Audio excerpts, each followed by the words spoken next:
যদি এমন হয় আপনি এটিএম বুথে টাকা তুলতে যে আপনার কার্ডটি এটিএম বুথে আটকে গেছে বা কার্ড পাঞ্চ করেছে, আপনার এখন থেকে টাকা কেটে নিছে কিন্তু টাকা আপনি পান নাই, তখন কি করবেন?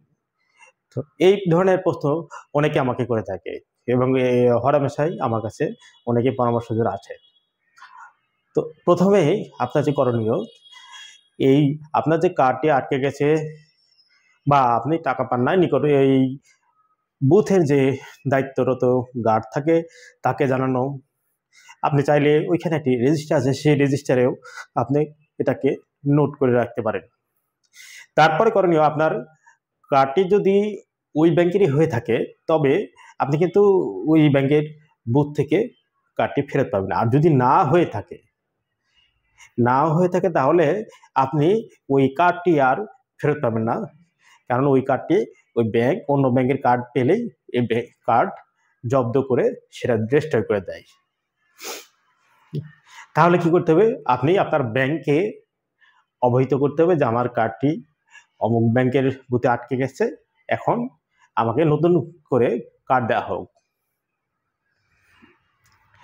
আর টাকার ক্ষেত্রে যদি আপনি কোনো অর্ধেক টাকা পান বা পুরো টাকাই না পান, তখন আপনাকে যে ব্যাংকের বুথে আটকেছে সে ব্যাংককে জানিয়ে লাভ নাই। আপনার যেখানে অ্যাকাউন্ট সেই ব্যাংককে জানাতে হবে যে আপনার এই ধরনের সমস্যা হয়েছে, এটাকে বলে ক্লেম। আপনাকে ক্লেম করতে হবে বা ডিসপিউট ম্যানেজমেন্ট অপশন থাকলে আপনার ওই ব্যাংকের যে অ্যাপস থাকে, কাস্টমার কেয়ার অপশন থাকে, এই যে কোনো মাধ্যমে সরাসরি আপনি শাখায় নিকটস্থ শাখায় যে সেটার অভিযোগ দিতে পারেন, কাস্টমার কেয়ারের মাধ্যমে অভিযোগ দিতে পারেন যদি ওই ব্যাংকের সিস্টেম থাকে, বা ওই ব্যাংকের অ্যাপসের মাধ্যমে যদি সিস্টেম থাকে তাহলে আপনি অভিযোগ জানাতে পারেন।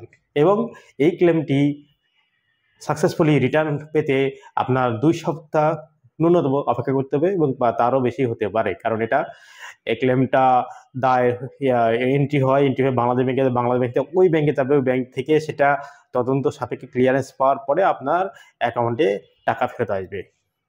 তাই যেহেতু ডিজিটাল ব্যাংকিং সিস্টেম আমাদের জীবনে এসেছে এবং আমরা অভ্যস্ত হয়ে গেছি, যে কোনো ডিজিটাল পদ্ধতিতে যেমন সুবিধা আছে কিছু অসুবিধা আছে, এইগুলো হচ্ছে তার মধ্যে এক ধরনের অসুবিধা। তো এটা মেনে নিয়ে আমাদের ব্যাংকিং করতে হবে।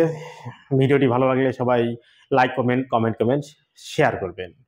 আমার চ্যানেলে নতুন হয়ে থাকলে সাবস্ক্রাইব করবেন, ফলো করবেন। ভালো থাকবেন সবাই। আল্লাহ হাফেজ।